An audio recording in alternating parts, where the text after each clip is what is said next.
In the name of God, who created us, who redeems us, and who sets us free. Amen.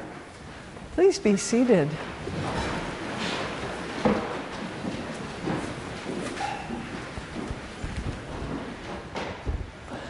I am down here rather than up there because I want to talk directly, especially with those who are about to be baptized or confirmed on this beautiful, amazing day of the Lord. It is such a grace and privilege for me to be with you on this day, especially after we have been apart and not in person for so very long.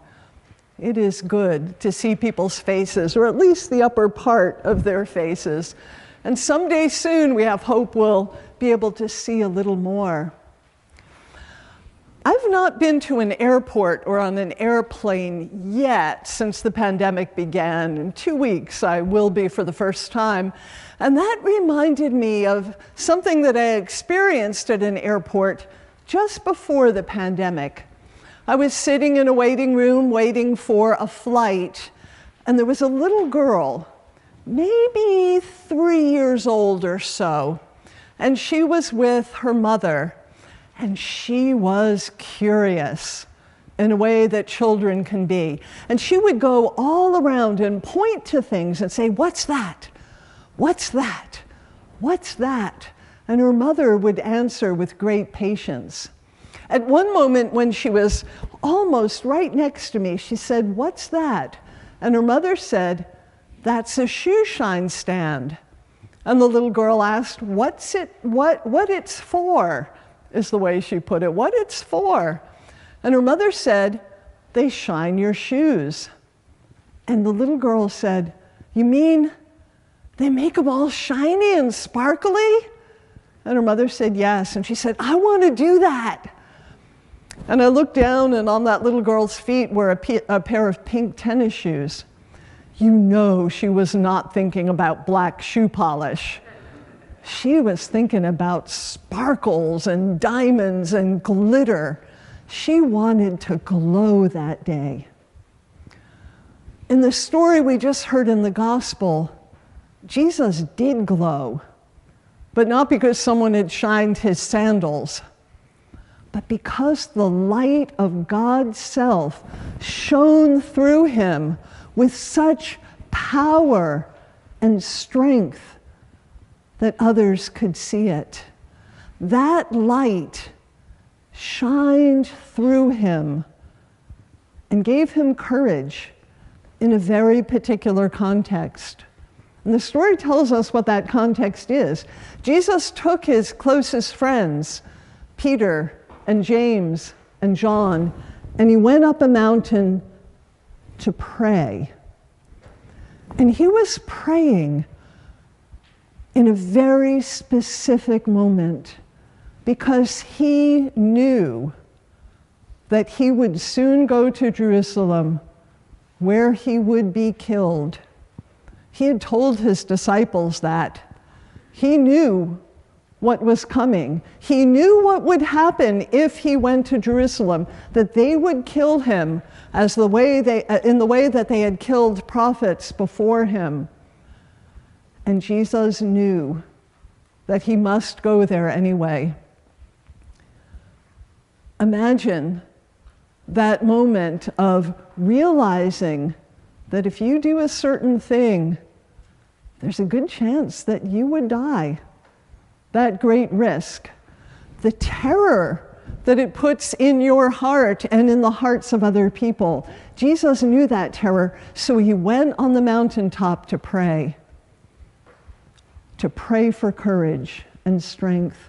And God gave that to him. God gave him that light. And that light was so strong, that light of hope, that light of courage, that other people could see it. Other people could see it shining out of him. And Jesus, from that moment on, did set his face to Jerusalem. He did go to Jerusalem. He did suffer abuse and death. and on the third day was raised to new life in another light that shined in and through him with amazing intensity. We've been in our own moments, our own 2 years now, of facing risk, of suffering, of change of every kind. Since the pandemic began, our lives have changed dramatically, our work lives, our school lives, the way we worship. We've been afraid.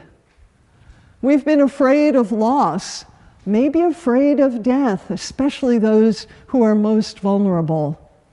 Afraid of changes in our economy, afraid of the ways that the political landscape of our country has been changed in this pandemic. We've had our 2 years so far, and still running, of anguish and worry and vulnerability and fear. We've known the darkness of that time. And we've lifted it all up to God in prayer. And we've learned and we've seen light. You in this congregation, like many congregations, learned new technologies. You learned how to gather for worship, even when it wasn't physically in this space. I saw the new technology back in the choir room where we were gathered before the service and saw those screens. It's beautiful what you have learned how to do. You've pivoted so many times. Your clergy have pivoted again and again and again. It's been exhausting for them. It's been exhausting for all of us. And they have kept stepping up to the plate with new ideas, with getting this class of confirmands ready, even virtually. And Sue, you've been such a crucial part of that. Thank you. Your clergy have planned events for this week, a Mardi Gras celebration, and of course, Ash Wednesday begins this week. They have gone above and beyond to do the ordinary things. And so have all of you, as you've continued to reach out to the community around you. When I arrived today, I saw the box out front where you invite prayers from the community.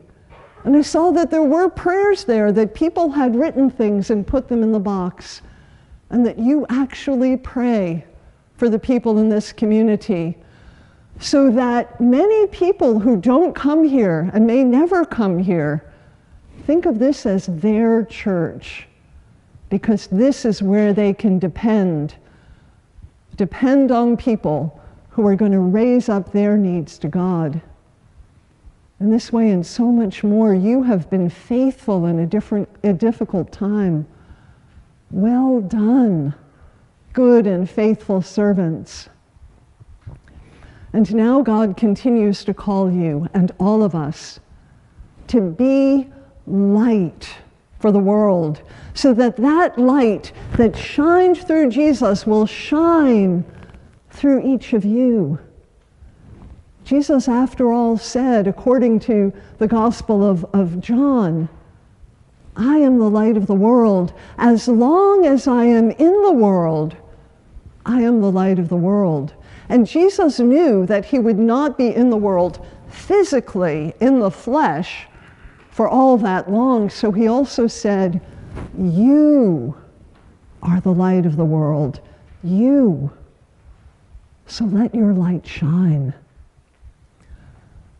One more story about a little girl shows something about that. This little girl, also about 3 years old, was in bed sleeping and woke up terrified from a nightmare, screaming. And her daddy came to her and sat on the bed and held her tight while she sobbed. And when her tears finally subsided and she told her daddy what she had dreamed, he listened. And then he said, you don't ever have to be afraid. God is always with you. And she said, I know God is with me, but sometimes when I'm scared, I need someone who has some skin on.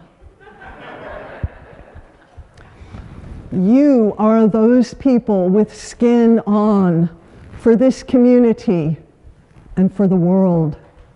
So let the light of Jesus shine through you, through your skin, through your body, through your love, through your prayers, so that God's will can be done on earth as in heaven. Amen.